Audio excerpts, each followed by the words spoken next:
ठीक है स्टूडेंट्स, आज जो हम टॉपिक कवर करने वाले हैं वो क्या है? फर्टिलाइजेशन इन फ्लावर्स। ओके, सो हम फर्टिलाइजेशन की जो प्रोसेस है उन्हें 3 स्टेप में जानते हैं। पहली स्टेप होती है फर्टिलाइजेशन जो कि नॉर्मल है, दूसरी बात है डबल फर्टिलाइजेशन, इसके बाद एक आती है तुम्हारी स्टेप जो होती है पोस्ट फर्टिलाइजेशन। शॉर्ट में लिख दिया है क्योंकि स्पेस कम है। ओके, ठीक है। तो हमें पता है कि हम लोगों ने पिछले वीडियो में पढ़ा था कि फ्लावर का जो एक मेल पार्ट होता है, एक फीमेल पार्ट होता है। ठीक है, तो फीमेल पार्ट के अंदर जो ओव्यूल होता है ये उसका स्ट्रक्चर है और ये मेल पार्ट का स्ट्रक्चर है। ओके, जो कि एंथर का पार्ट है। अंडरस्टैंड? अब कंडीशन क्या है, हम अगर देखते हैं इसका स्ट्रक्चर तो हमें क्या मिलता है, कुछ इस तरीके का एक डायग्राम। ठीक है, जिसमें हम ये देखते हैं कि इसके ऊपर फीमेल पार्ट के ऊपर ओव्यूल के ऊपर कई सारी लेयर्स हैं, जिसमें हम आउटर लेयर को बोल देते हैं ऊपर की आउटर इंटीग्यूमेंट। ओके, यानी कि आउटर कवरिंग लेयर। इसके बाद एक और लेयर आती है जिसे बोलते हैं इनर कवरिंग लेयर या इनर इंटीग्यूमेंट। अंडरस्टैंड? एक पोर्शन होता है जहां से मेल एग ऊपर male cell germ cell enter करता है, इस पार्ट को बोलते हैं माइक्रोकाइल। अंडरस्टैंड? अगर हम देखें इसको बोला जाता है embryo sac. Embryo sac.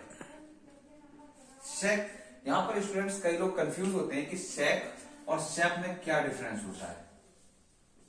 Okay, sac होता है एक स्टोरेज, क्या होगा, एक स्टोरेज एरिया, जबकि सैक होता है एक फ्लूइड।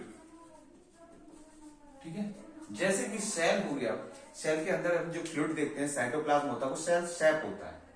ठीक है, सेल के अंदर हमने वॉक्यूल्स देखा जो अपने अंदर स्टोर रखता है फूड को, न्यूट्रिशन को, उसे हम क्या बोलते हैं, एक सैक बोलते हैं, एरिया बोलते हैं सर, जहां पर न्यूट्रिशन स्टोर होता है। ओके, तो ये एम्ब्रियो सैक है, ये एक ऐसा एरिया है जहां पर अंदर चीज स्टोर्ड है। इसके अपर सरफेस पर 3 स्ट्रक्चर आप देख रहे होंगे, 3 स्ट्रक्चर है, इन्हें बोला जाता है एंटीपोडल्स। ठीक है, इसके बारे में मैं बताऊंगा। एक अनडिवाइडेड सेल होता है जिसे हम बोलते हैं पोलर न्यूक्लियाई। ओके, नीचे भी 3 डॉट स्ट्रक्चर दिखाई दे रहा है जो हमें, ये क्या होता है, इसमें जो आउटर के जो 2 पार्ट हैं इन्हें हम बोलते हैं सिनर्जिड्स, और बीच का जो पार्ट है ये एक्चुअल में होता है एग। ओके, फर्टिलाइजेशन के टाइम पर फ्यूजन एग और पोलर न्यूक्लियाई ये दोनों करते हैं।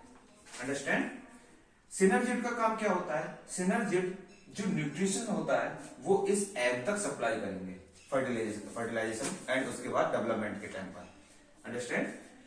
एंटीपोडल क्या काम करता है, एंटीपोडल जब हमारा ये जायगोट बनता है, male and female germ cell आपस में मिलते हैं और जायगोट बनता है, तो उसके ऊपर एक आउटर कवरिंग लेयर बनाते हैं एंडोस्पर्म की। ओके, जो इसकी प्रोटेक्शन में हेल्प करता है।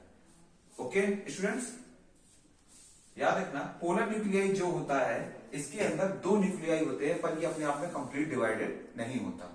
अंडरस्टैंड?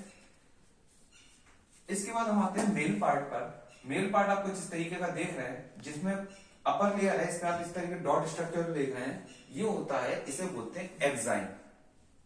एक्साइन जो होता है वो कैसा होता है, नेचर में हार्ड होता है, क्योंकि ये आउटर लेयर होती है जो कि प्रोटेक्ट करती है, ठीक है, इनर सरफेस को। इसके बाद जो तुम्हारा पार्ट है, एक इनर लेयर और होती है जिसे इंटाइन बोला जाता है। इसमें 2 न्यूक्लियस हमें दिखाई दे रहे हैं, एक होता है जनरेटिव न्यूक्लियस या रिप्रोडक्टिव न्यूक्लियस। ये क्या काम करता है, नए सेल को जनरेट करने में। ओके, नए सेल को जनरेट करने में, रिप्रोड्यूस करने में हेल्प करता है, यही काम करता है रिप्रोडक्शन में। इसके बाद हमें दिख रहा है वेजिटेटिव न्यूक्लियस, यानी कि ये आगे की ग्रोथ के टाइम पे काम कर रहा है। ठीक है, जायगोट के बाद में। अंडरस्टैंड? तो ये हमारा पॉलन ग्रेन्स का अंदर में जो जर्म सेल है, मेल जर्म सेल, उसका स्ट्रक्चर है। ओके स्टूडेंट्स, तो अभी हम लोगों ने ये पढ़ लिया, यानी कि फर्टिलाइजेशन के बारे में जान लिया हम लोगों ने। और इसके बाद हम जो करेंगे वो है स्टेप कौन सा, डबल फर्टिलाइजेशन। ओके, अगर आपको वीडियो अच्छी लगी है तो देखें और सब्सक्राइब करें।